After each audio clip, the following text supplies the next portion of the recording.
Sige tayo mag Hindi po, dahil ang unang-una, galit na galit siya, atras mo, atras mo.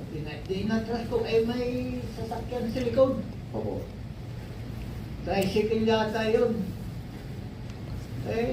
Nagsigawan doon sa likod, ganon, ganon.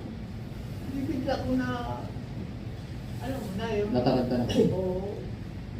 I was informed by Sir a while ago na kinasuhan din niya ng kasong kriminal itong si Suan.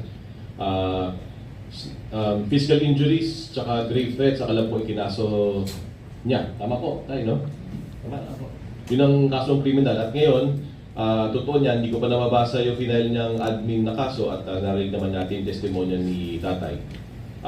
So may criminal cases filed against Suan and now admin case has now been filed. Pangalan po ng buong kapulisahan ng Pilipinas, sa Philippine National Police. We will assess yung pong finally po na complaint and rest assured that ang tamang proseso po ang mananaig dito. Without fear or favor.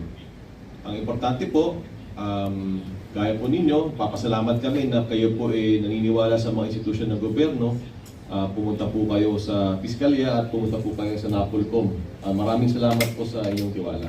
At susukulian po namin yung inyong tiwala ng tamang pag-imbestiga at tamang pag-proceed nitong kaso pong ito. Para sa taong bayan, ang Napolcom po ay ang pulis ng pulis. Nagkatrabaho lang po kami dito. Wala po kami ibang agenda dito. At ang ginagawa po namin ay para sa inyo. Maraming salamat po.